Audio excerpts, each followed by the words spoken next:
সামনে আসছে রমজান। সিয়ামের বিষয়ে দু একটা কথা আমার চিন্তা থেকে আপনাদের শেয়ার করি।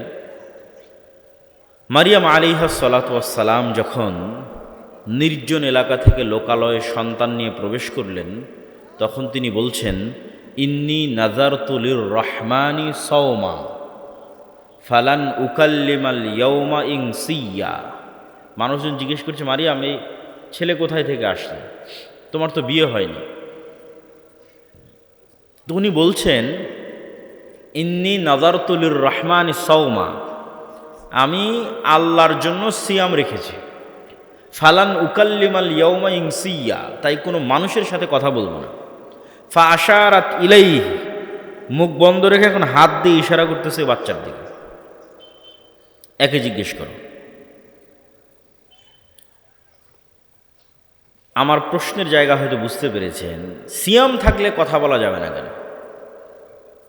উনি বলছেন, ইন্নী নাযারতু লির রহমানি সাওমা, আমি আল্লাহর জন্য সিয়াম আছি। ফালান উকাল্লিমাল ইয়াউমা ইনসিয়া, এই জন্য কোনো মানুষের সাথে কথা বলবো না। তার মানে সিয়াম থাকা মানে শুধু খাবার থেকে বিরত থাকা নয়। আমরা যেটাকে রোজা বানিয়ে নিয়েছি, আমরা সিয়াম শব্দের অর্থই বুঝিনি। সিয়াম এক ব্যাপক অর্থবোধক শব্দ। জাকারিয়া আলাইহিস সালাতু ওয়াস সালামও যখন আল্লাহর কাছে সন্তান চাইলেন, হুনালিকা দাআ জাকারিয়া রাব্বাহ, তখন তাকে আল্লাহ আলামত দিচ্ছেন যে আয়াতুহা আল্লাহ তুকাল্লিমান নাসা সালাসাতা আইয়াম, তোমার যে সন্তান হবে তার আলামত হচ্ছে তুমি 3 দিন মুখ বন্ধ রাখবা, মানুষের সাথে কথা বলবে না। জিহব্বার সিয়াম। সিয়াম প্রকৃত অর্থে 3টা স্তরে বিভক্ত। প্রথম স্তর, যেই স্তর ভঙ্গ করলে সিয়ামই কবুল হবে না, বাতিল হয়ে যাবে, সেই স্তর হচ্ছে পেটের সিয়াম আর লজ্জা স্থানের সিয়াম। পেট থাকবে ক্ষুধার্ত এবং লজ্জা স্থান ব্যবহৃত হবে না। এই লিমিটেশন ক্রস করলে সিয়াম ভেঙে যাবে। কিন্তু এর পরের স্তর, যেটা প্রকৃত সিয়াম, যেটা আসল সিয়াম, সেটা হচ্ছে চোখকেও সিয়াম রাখতে হবে, জিহব্বাকেও সিয়াম রাখতে হবে, কানকেও সিয়াম রাখতে হবে, হাত পাকেও সিয়াম রাখতে হবে, অন্তরকেও সিয়াম রাখতে হবে। সিয়াম ব্যাপক অর্থবোধ। মারিয়াম আলাইহিস সালাতু ওয়াস সালাম আছেন মুখের সিয়াম, জিহব্বার সিয়াম। জাকারিয়া আলাইহিস সালাতু ওয়াস সালাম আছেন জিহব্বার সিয়াম। জিহব্বা বন্ধ থাকবে, কথা হবে না। কিন্তু দুঃখজনক হলো সত্য যে আমরা এমন সিয়াম পালন করি যেখানে শুধু পেট পাবে না খাবার, লজ্জা স্থান হবে না ব্যবহৃত, কিন্তু ঠিকই আমাদের জিহব্বা ব্যবহৃত হচ্ছে শয়তানের জন্য, আমাদের চোখ ব্যবহৃত হচ্ছে শয়তানের জন্য, কান ব্যবহৃত হচ্ছে শয়তানের জন্য। এটি প্রকৃত সিয়াম নয়। এই সিয়ামের অর্জনকে রাসূলুল্লাহ সাল্লাল্লাহু আলাইহি ওয়াসাল্লাম বলেছেন, এই সিয়ামের অর্জন শুধুই ক্ষুধা, শুধুই ক্ষুধা, কোনো ফজিলত নয়। মাল্লাম ইয়াদা কাওলা যুরি ওয়াল আমালা বিহি ফালাইসা লিল্লাহি হাজাতুন আন ইয়াদা তুআমাহু ওয়া শারাবাহু, যে ব্যক্তি সিয়াম অবস্থায় মিথ্যা কথা ও কাজ পরিত্যাগ করল না, আল্লাহর কোনো প্রয়োজন নাই তার এই না খেয়ে থাকার, কোনো প্রয়োজন নাই। সর্বোচ্চ স্তরের সিয়াম পালনকারী কে? সর্বোচ্চ স্তরের সিয়াম পালনকারী হচ্ছে যার জিহব্বা ও সিয়াম আছে ঠিকই, যার চোখ সিয়াম আছে ঠিকই, যার কান সিয়াম আছে ঠিকই, কিন্তু এই জিহব্বা সিয়াম থাকার পরে ব্যস্ত আছে আল্লাহর জিকিরে। জিহব্বা সিয়াম পালন করছে কিভাবে? গীবতে নাই, অপবাদে নাই, হাসি মজাকে নাই, গালিগালাজে নাই, অপ্রয়োজনীয় কথায় নাই। এটাই জিহব্বার সিয়াম, যেটা জাকারিয়া আলাইহিস সালাতু ওয়াস সালামকে আল্লাহ বলেছেন, যেটা মারিয়াম আলাইহিস সালাতু ওয়াস সালামকে আল্লাহ বলেছেন, ইন্নী নাযারতু লির রহমানি সাওমা। কিন্তু জিহব্বা তো সিয়াম আছে। এমন একজন সিয়াম পালনকারী সত্যিই যার জিহব্বা সিয়াম আছে, যার জিহব্বা গীবত, অপবাদ, পরনিন্দায় ব্যবহার হচ্ছে না, কিন্তু তার এই জিহব্বা আবার ব্যবহার হচ্ছে জিকিরে। ঠিক জাকারিয়া আলাইহিস সালাতু ওয়াস সালামকে আল্লাহ যেমন বললেন যে তুমি 3 দিন চুপ থাকবা, কিন্তু এই 3 দিন তোমার কাজ হচ্ছে সকাল সন্ধ্যায় আল্লাহর জিকির করবা। তার মানে কি দাঁড়ালো? তার মানে এটাই দাঁড়ালো এই 3 দিন তোমার জিহ্বা অপ্রয়োজনীয় কথাও কাজে ব্যবহার হবে না, কিন্তু ব্যবহার হবে কার জিকিরে? আল্লাহর জিকিরে।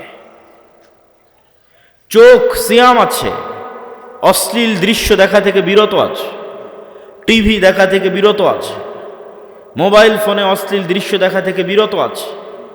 এটা তো ঠিক আছে, একটা স্তরের সিয়াম, কিন্তু এই সিয়াম পালনকারীকে সর্বোচ্চ স্তরে নিয়ে যাবে যদি এই চোখ ব্যস্ত থাকে আল্লাহর কোরআন তেলাওয়াতে।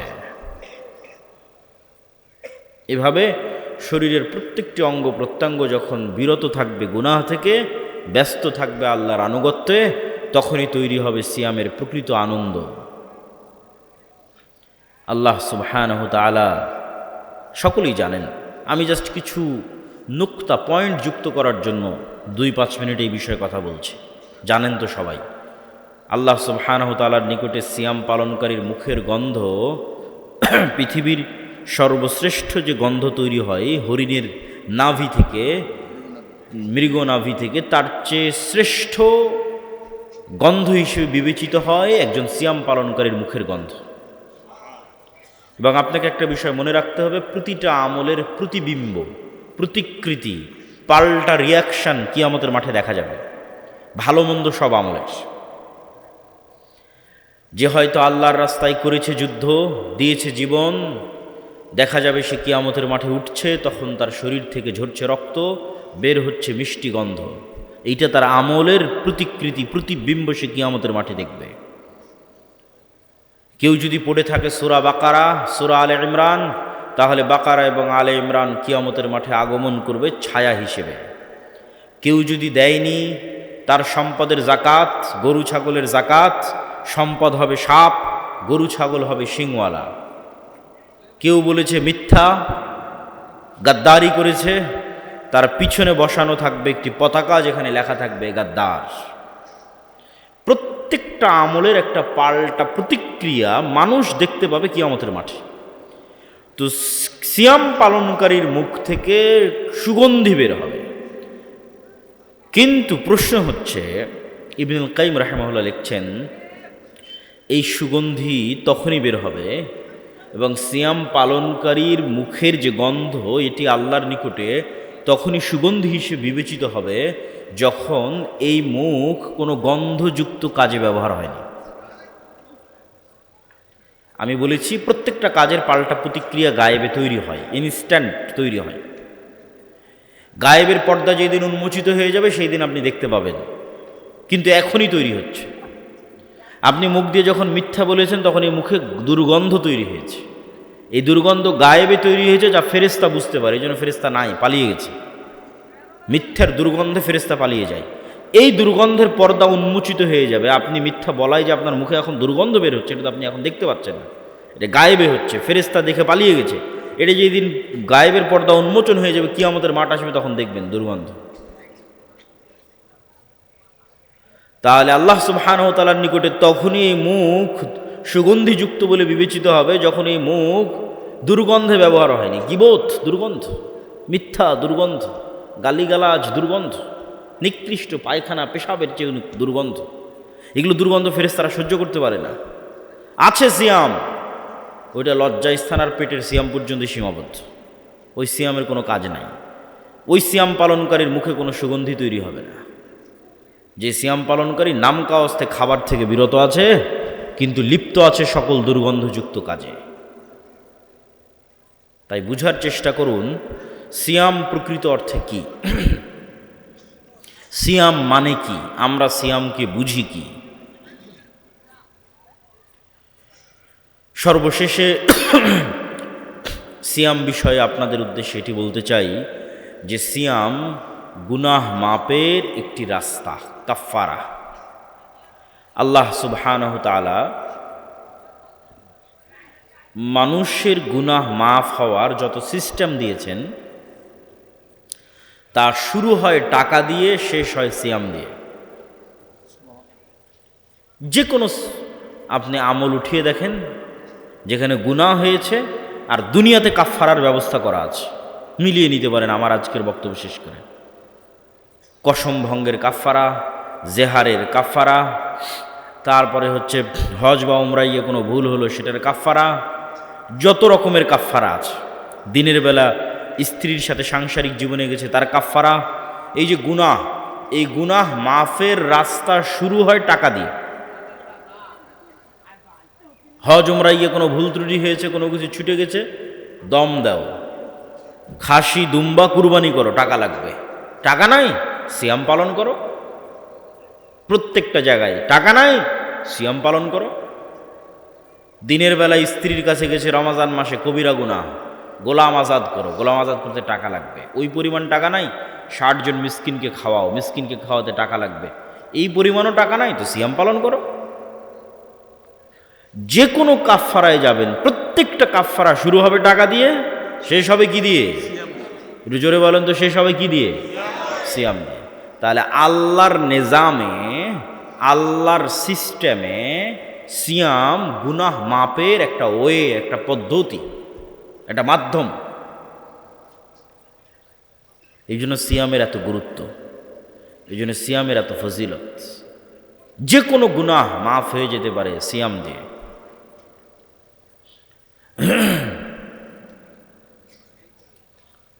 প্রিয় দর্শক ও শ্রোতা, উপস্থিত মুসল্লিবৃন্দ, সকলের উদ্দেশ্যে উদাত্ত আহ্বান থাকবে, আমরা যে শাবান মাসে পৌঁছে গেছি, এই শাবান মাস যদি শায়েখ আব্দুর রাজ্জাক বিন ইউসুফ এই বিষয়ে আলোচনা করেন, বিস্তারিত শুনবেন। আমি শুধু কিছু নোক্তা, পয়েন্ট যেগুলো খুব গুরুত্বপূর্ণ এবং সূক্ষ্ম, সেগুলো আপনাদের সাথে শেয়ার করে যাচ্ছি। সকলেই জানেন যে এই শাবান মাসে আল্লাহ সুবহানাহু ওয়া তাআলার নিকটে 1 বছরের আমল তুলে ধরা হয়। আমি আরও একটি উপকারিতা বলে যাই, শাবান মাসে যে সিয়াম পালন করবে সে ব্যক্তি রমাজানকে অনেক গুরুত্ব মূল্যায়ন করতে পারবে। আর যে শাবান মাসে সিয়াম পালন করবে না, ওর রমাজান কখন আসলো আর কখন গেল বুঝতে পারবে না।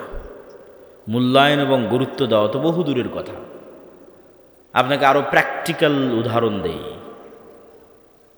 কিছু মানুষ আছে দেখবেন, ঠিক জামাতের পূর্ব মুহূর্তে দৌড়াতে দৌড়াতে মসজিদে ঢুকলো, 1 রাকাত অথবা একটা সিজদা পেয়েছে, তারপরে তো ইমাম সাহেব সালাম ফিরে দিয়েছে, সেও তাড়াহুড়ো করে বাকি 2-3 রাকাত পড়ে জেলখানা থেকে যেভাবে বের হয় সেভাবে মসজিদ থেকে বেরিয়ে আসলো। এই ব্যক্তি সালাতের কোনো মজা পাবে? একটু জোরে বলেন, কোনো আনন্দ পাবে? পাবে না। আর যে মেন্টালি আগে থেকে এতটা প্রিপেয়ার্ড যে আজান হওয়া মাত্রই সকল কাজ হয়ে যাবে বন্ধ, সকল কাজ বন্ধ করে দিয়ে রওনা দিবে মসজিদের উদ্দেশ্যে, মসজিদে গিয়ে আগে আদায় করবে সুন্নাত, সুন্নাতের পর পড়বে জিকির, জিকিরের পর আবার ফরজ, ফরজের পর আবার জিকির, জিকিরের পর আবার সুন্নাত, এইভাবে ধীর স্থিরভাবে সালাত শেষ করে বের হয়ে আসবে। এর মনের অবস্থাটা হবে যেন জান্নাত থেকে বের হচ্ছে।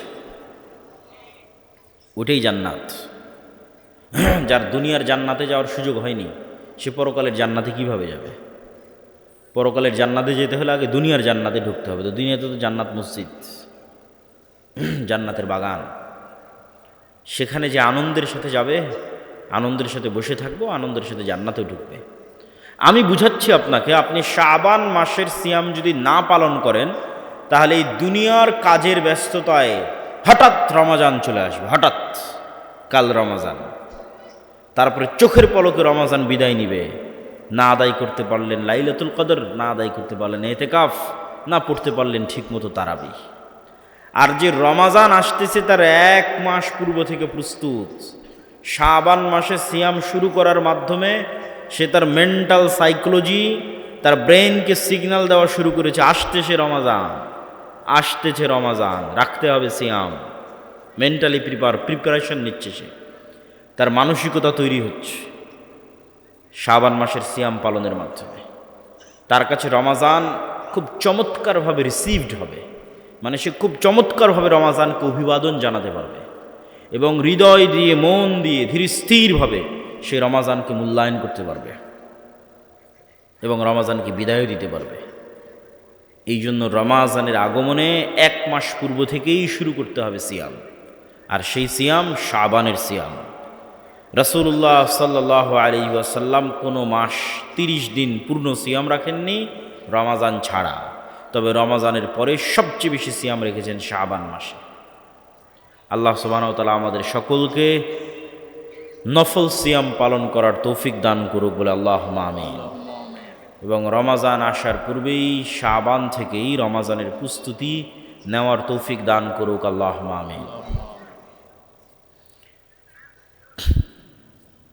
আমার আজকের সংক্ষিপ্ত আলোচনার বিষয়বস্তু নির্ধারণ করতে চেয়েছিলাম নফল সিয়াম পুরো আলোচনায়, কিন্তু আমি ধারণা করছি হয়তো শেখ আব্দুর রাজ্জাক বিন ইউসুফ এই বিষয়ে কথা বলতে পারেন। এই জন্য আমি সংক্ষিপ্ত মূল গুরুত্বপূর্ণ পয়েন্টগুলো বলে অন্য আরেকটি টপিকে আপনাদের সামনে কথা বলি। যে টপিকটি, যেটি বিষয়ে এই মৌসুমে প্রায় সব জায়গাতেই কথা বলেছি, সেটি হচ্ছে মুসলিম উম্মার যে অধঃপতন, এই অধঃপতন থেকে মুক্তির উপায় কী।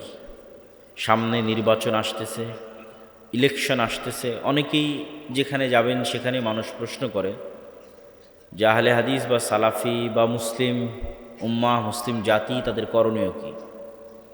প্রশ্ন যৌক্তিক, উত্তর দেওয়া কঠিন, মানুষকে বোঝানোও কঠিন,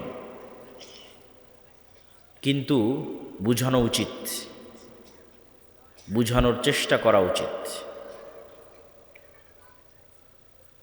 এখন যার বয়স 90 বছর, যদি বেঁচে থাকে কোনো মানুষ 90 বছরের বাংলাদেশে, তাহলে তাকে আপনি জিজ্ঞেস করতে পারেন যে তার জীবনে সে কয়টা নির্বাচন পার করেছে। যদি মোটামুটি পাকিস্তান আমল থেকে ধরে বাংলাদেশ আমলের বলা যায় সকল নির্বাচনে সে পার্টিসিপেট করেছে, তাহলে সে আপনাকে ভালো ফিডব্যাক দিতে পারবে যে প্রত্যেক নির্বাচনের আগে মনে করতাম এই দল জিতলে অনেক খুব ভালো হবে, তারপরে জিতার 1-2 বছর পর ওই দলকেই গালি দিত। এটি একটি চরম বাস্তব অভিজ্ঞতা। মানুষ যেহেতু শর্ট টাইমে উত্তেজিত হয়, তো ব্রেন আর কাজ করে না, লং টাইমে কেউ চিন্তা করতে পারে না। কিন্তু লং টাইমের একটা সিনারি যদি আপনার সামনে থাকে, যে কোনো মুরব্বী বসে আছে, তাকে জিজ্ঞেস করতে পারেন প্রতি নির্বাচনের আগে তার মনে হয়েছে এবার অমুক দল জিতলে খুব ভালো হবে দেশের। তারপরে দেখা যাচ্ছে ওই দলকে ভোটও দিয়েছে, ভোট দেওয়ার 1-2 মাস 2 বছর পর আবার ওকেই গালি দিয়েছে। এই জিনিসটা ঘটে কেন? এটি গণতন্ত্রের একটা মজার জিনিস। সে মজাটা হচ্ছে, ছোট বাচ্চাকে আমরা যেভাবে ললিপপ দিই, চকলেট দিই, যে বাবা তুমি কাঁদতেছো, এই চকলেটটা খাও, তাহলে ও অন্য যেটা চাচ্ছিল সেটা ভুলে যাবে। হয়তো মায়ের দুধ খেতে চাচ্ছিল সেটা ভুলে যাবে, হয়তো বাইরে যেতে চাচ্ছিল সেটা ভুলে যাবে, কিছু একটা ভুলে যাবে। ওকে ভুলিয়ে রাখার জন্য ওর হাতে চকলেট ধরিয়ে দিল। তো গণতন্ত্র মানুষের সাইকোলজি বুঝে, যারা গণতন্ত্র তৈরি করেছে তারা মানুষের সাইকোলজি বুঝে, যে মানুষের সামনে কোন মূলা ঝুলিয়ে দিলে মানুষের আবেগকে নিয়ে বারবার খেলা যাবে, বারবার মানুষের আবেগ তৈরি করা যাবে ছোট বাচ্চার মতো, আর বারবার তাকে ইউজ করা যাবে। সেই আবেগটার নাম হচ্ছে যে আপনি একটা ভোট দিতে পারবেন, এটা একটা আবেগ, যে আমি একটা ভোট দিতে পারছি। এই আবেগের মাধ্যমে আপনাকে ভুলিয়ে দেওয়া হবে গত 15 বছর কি হয়েছে, আগামী 5 বছর কি হবে। মানে দেওয়ার পরের দিন থেকেই লাথি শুরু হবে। তারপরে আবার ভাববেন, গালিগালাজ করবেন, অমুক করবেন, তমুক করবেন। আবার যখন ভোট আসবে আবার উত্তেজিত হয়ে যাবেন, আবার সেই দুঃখ কষ্ট ভুলে যাবে, আরে ভোট তো দিতে পারছি, কি মজা, এইবার শেষ করে দেব। তা ভোট দেওয়ার পর আবার লাথি শুরু হবে। এই যে এক গেম, একটা লুপ, ঘুরে ফিরে এক জায়গাতে, ঘুরে ফিরে এক জায়গায়, ঘুরে ফিরে এক জায়গায়। এই জন্য মুসলিম উম্মাহকে চিন্তা করতে হবে লং টার্ম।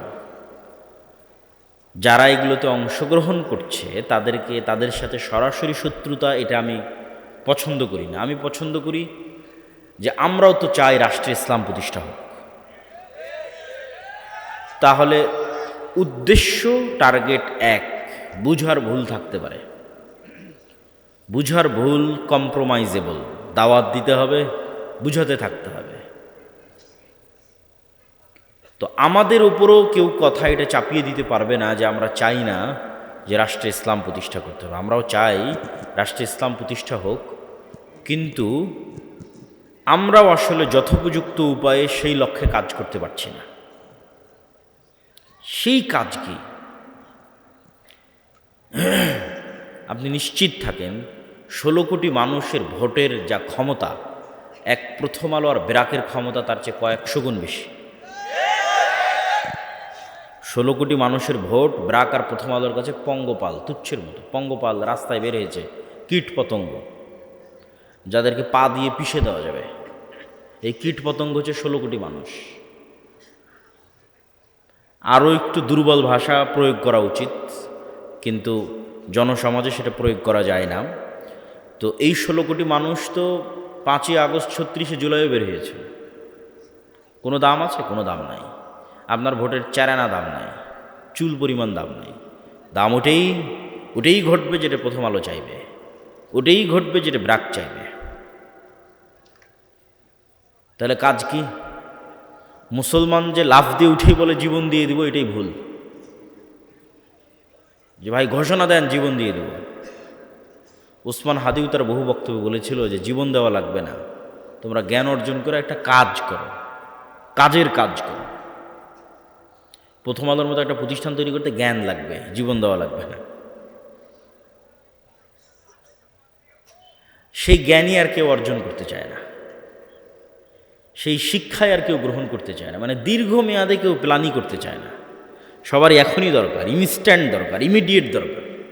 কিন্তু কেউ জানে না, কেউ বুঝতে চায় না যে এখন ইনস্ট্যান্ট ইমিডিয়েট যেটা পাবেন ওটি যে 2 বছর পর লাথি দিয়ে বের করে দেবে। যে এটাই তো নিয়ম, এটাই তো গণতন্ত্র। আপনার তো দরকার, আমাদের তো দরকার পার্মানেন্ট। পার্মানেন্টের জন্য সর্বপ্রথম দরকার শক্তিশালী প্রতিষ্ঠান। পার্মানেন্ট ক্ষমতার জন্য দরকার সর্বপ্রথম powerful institute, powerful media, powerful অর্থনৈতিক প্রতিষ্ঠান। এবং এইগুলো জ্ঞান অর্জন ছাড়া সম্ভব নয়। এই জন্য আল্লাহ সুবহানাহু ওয়া তাআলা আদম আলাইহিস সালাতু ওয়াস সালামকে প্রাধান্য দিয়েছেন ফেরেশতা এবং জিনের উপর জ্ঞানের কারণে। তলুতকে প্রাধান্য দিয়েছেন, নেতৃত্ব দিয়েছেন জ্ঞানের কারণে। দাউদ সুলাইমানকে নেতৃত্ব দিয়েছেন হিকমাহ, জ্ঞানের কারণে। জ্ঞান শক্তি, জ্ঞান ক্ষমতা। আজকে সারা পৃথিবীর জ্ঞান কুক্ষিগত করে রেখেছে পাশ্চাত্য, জ্ঞান কুক্ষিগত করে রেখেছে আমেরিকা, ইউরোপ। জ্ঞানকে কুক্ষিগত করে রেখেছে, জ্ঞান যেটা আলটিমেটলি আপনি গবেষণা করলে এখানেই গিয়ে পৌঁছবেন যে এখানে সবচেয়ে বড় বিষয় হচ্ছে জ্ঞান। আমেরিকার কাছে যেটা সর্বোচ্চ পর্যায়ের প্রযুক্তি আছে, ওই প্রযুক্তি শুধু ইসরায়েলকে দেয়, শুধু ইসরায়েলকে। সৌদি আরব, কুয়েত, কাতার, বাহরাইন, দুবাই, এদের সাথে যত সম্পর্ক থাকুক, এদেরকে যে প্রযুক্তি দিবে সেটার চাইতে 500 বছর এগিয়ে প্রযুক্তি আছে আমেরিকার কাছে। তারপর এদেরকে যেটা দিবে সেটাও টাকার বিনিময়ে বিক্রি করবে, আসল প্রযুক্তি শিখাবে না। কোনো কিছু নষ্ট হয়ে গেলে ঠিক করতে যেতে হবে তাদের কাছে। এটা জ্ঞানের যুদ্ধ। এই জন্য দেখবেন যে ইরানের বড় বড় বিজ্ঞানীদের বাছাই করে করে হত্যা করা হচ্ছে। হামাসের বড় বড় যারা জ্ঞানী নেতা আছে তাদের বাছাই করে হত্যা করা হচ্ছে। উসমান হাদিকেও এই একই কারণে হত্যা করা হয়েছে। কেননা ওর মতো এত জ্ঞান নিয়ে এত উপস্থিত তর্ক বিতর্ক করার মতো কোনো ছাত্র নেতা ছিল না, নাই, এখনো নাই। এই জন্য জ্ঞানকে এবং সৎ সাহসকে বিশ্ব ভয় পায়। জ্ঞান এবং তার সাথে সৎ সাহস। জ্ঞানী অনেক মানুষ হতে পারে, কিন্তু কত জ্ঞানী আছে বিক্রি হয়ে যায় টাকার কাছে। কত জ্ঞানী নেবেন? ব্রেইন ড্রেইন বলে একটা কথা আছে, শিক্ষিত ছেলেরা বুঝতে পারবে যে আমাদের দেশে কত মানুষ, কত মেধাবী সন্তান, যেহেতু আমরা মেধা গুরুত্ব দিই না। আমেরিকা, ইউরোপ তারা তো মেধার মূল্যায়ন বুঝে, তারা মেধার মূল্যায়ন করে, তখন এখান থেকে মেধা চলে যায় আমেরিকায়, মেধা চলে যায় ইউরোপে, ওখানে গিয়ে সেটেল হয়ে যায়।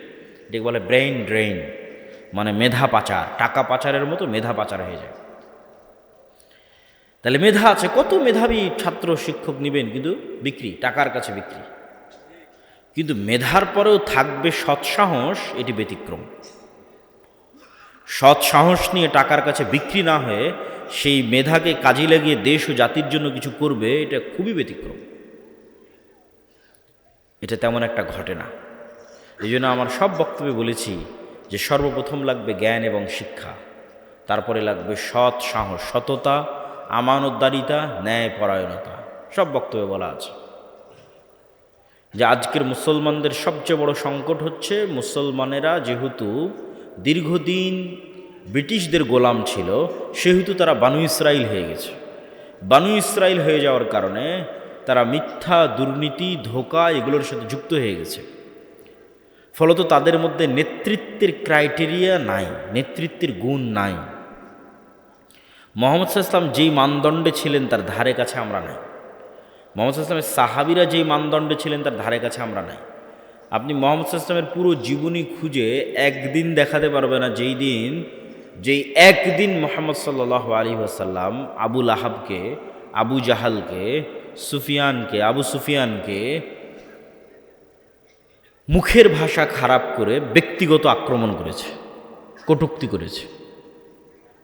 একটা দিন সমগ্র ইতিহাস থেকে উঠিয়ে যাচাই বাছাই করে মুহাম্মদ সাল্লাল্লাহু আলাইহি ওয়াসাল্লামের শত্রুরাও লিখবে না এই কথা। কেন? এটা বাস্তবে ঘটেনি।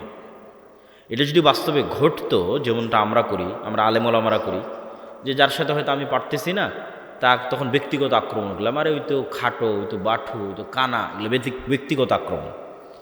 আরে তোর বই পর্দা করে না, আরে ওর ছেলে এরকম, এগুলোকে বলা হয় ব্যক্তিগত, মানে মানুষের মান সম্মান নিয়ে টানাটানি করা। এগুলো গোলামদের স্বভাব। তো মুহাম্মদ সাল্লাল্লাহু আলাইহি ওয়াসাল্লাম যদি একদিন এই কাজ আবু সুফিয়ানের সাথে করতেন, আপনি নিশ্চিত থাকেন আবু সুফিয়ান ইসলাম সত্য জানলেও গ্রহণ করত না। আবু সুফিয়ান ইসলামকে সত্য জানার পরও গ্রহণ করত না। কেন? যে আমাকে ব্যক্তিগত অ্যাটাক করেছে, তখন তো আমার ইগো তৈরি হয়ে যাবে। ইগো, যে ও আমাকে ব্যক্তিগত অ্যাটাক করেছে, আমি কেন ওর কাছে নত হব? কিন্তু আবু সুফিয়ানও জানে যে মুহাম্মদ সাল্লাল্লাহু আলাইহি ওয়াসাল্লামের হৃদয় ফ্রেশ, বলেন আল্লাহু আকবার। সে নিশ্চিত জানে যে মুহাম্মদ সাল্লাল্লাহু আলাইহি ওয়াসাল্লামের সাথে আমার যে লড়াইটা হচ্ছে, এটা শুধুমাত্র আদর্শিক লড়াই, কিন্তু তার কালব, তার হৃদয় আমার জন্য হিতাকাঙ্ক্ষী, কল্যাণকামী। এটা আবু সুফিয়ান জানে। এই জন্য এটা এক সেকেন্ডের ব্যাপার যে আবু সুফিয়ান মুহাম্মদ সাল্লাল্লাহু আলাইহি ওয়াসাল্লামের হাতে হাত রেখে বলবে যে আপনার কাছে ইসলাম গ্রহণ করলাম, এটা করতে আবু সুফিয়ানের বাঁধবে না। কেন? মুহাম্মদ সাল্লাল্লাহু আলাইহি ওয়াসাল্লাম ওই ধরনের নেতা নন, ওই ধরনের কিছু তিনি করেননি। সেই ক্রাইটেরিয়া আমরা ফুলফিল করতে পারছি কিনা? রাসূল সাল্লাল্লাহু আলাইহি ওয়াসাল্লামের ওই নেতৃত্বের ক্রাইটেরিয়া নাই মুসলমানদের মধ্যে। মুসলমানদের গোলামির স্বভাব ঢুকে যাওয়ার কারণে, দীর্ঘ 200 বছর ব্রিটিশদের গোলামি করার কারণে মুসলমানদের মানসিকতা হয়ে গেছে ন্যারো মাইন্ডেড, সংকীর্ণ, যেমনটা হয়ে গেছিল বানু ইসরাইলের। এরা এখন 1 টাকার জন্য শুধু মিথ্যা বলবে না, 1 টাকার জন্য আরেকজনকে হত্যাও করতে পারে। এখান থেকে নেতা তৈরি হয় না, এখান থেকে গোলাম তৈরি হয়। এই জন্য আমি আমার বক্তব্যে বলেছি, গণতন্ত্র হচ্ছে গোলাম তৈরির কারখানা। কেন গণতন্ত্র গোলাম তৈরির কারখানা? গণতন্ত্রের যে কালচার, এই পুরো কালচারটা নিম্ন লেভেল থেকে উপর লেভেল পর্যন্ত মিথ্যার উপর দাঁড়িয়ে আছে। মিথ্যা না বললে আপনি এখানে রাজনীতি করতে পারবেন না। আপনি নিশ্চিত থাকেন নির্বাচন কমিশনে যত এমপি পদপ্রার্থী হলফনামা জমা দিয়েছে, তার শতভাগই বলা উচিত, এমনি একটু ইল্লামান রাহিমা রব্বে, এই জন্য 99% বলছি, 99% হলফনামায় মিথ্যা। ওর বাস্তব যা সম্পদ সেটা সে সেখানে দেখায়নি, সেটা সে সেখানে বলেনি। এই পুরো কালচারটা মিথ্যার উপর দাঁড়িয়ে আছে, পুরো কালচারটা। এখন আপনাকে যেহেতু ভোট নিতে হবে, আপনি আরেকজনের বিরুদ্ধে যদি না বলেন, কেমনে ভোট নেবেন? আরেকজনকে যদি ব্যক্তিগত অ্যাটাক না করেন, ছোট না দেখান যে ওই ছোট, ওই নিকৃষ্ট, ওই খারাপ, কেমনে ভোট নেবেন? কিন্তু দেখেন এই বিষয়টাই যে আপনি আরেকজনকে ছোট দেখাতে চাচ্ছেন, এটাই তো মানুষকে গোলাম বানাচ্ছে, নেতা বানাচ্ছে না তো। মেন্টালিটিটা গোলাম হয়ে যাচ্ছে, তো মানসিকতা তো গোলাম হয়ে যাচ্ছে। একজন নেতা কিভাবে এরকম হতে পারে? মানে একজন নেতা কিভাবে তার দেশের জনগণের মধ্যে বিভাজন তৈরি করতে পারে? এগুলো বুঝার জন্য, আমি যে কথাগুলো বলছি এগুলো বুঝার জন্য চিন্তা শক্তি লাগবে, ঠান্ডা মাথায় বুঝতে হবে। মুহাম্মদ সাল্লাল্লাহু আলাইহি ওয়াসাল্লাম হুনাইনের যুদ্ধে অনেক গনিমতের মাল পেয়েছিলেন। এই গনিমতের মাল, হুনাইনের যুদ্ধটা হয়েছিল কিন্তু মক্কা বিজয়ের পর। মক্কার মানুষ কেবল মুসলমান হয়েছে, এরা তো এতদিন মোহাম্মদ সাল্লামের বিরুদ্ধে যুদ্ধ করত। আর মক্কার মানুষ কেবল মুসলমান হয়ে মোহাম্মদ সাল্লামের পক্ষে নিয়ে প্রথম যুদ্ধ করতেছে, হুনাইনের যুদ্ধ। তো এই গনিমতের মালের প্রায় সবই মোহাম্মদ সাল্লাম মক্কার নবমুসলিমদের মধ্যে দিয়ে দিয়েছে।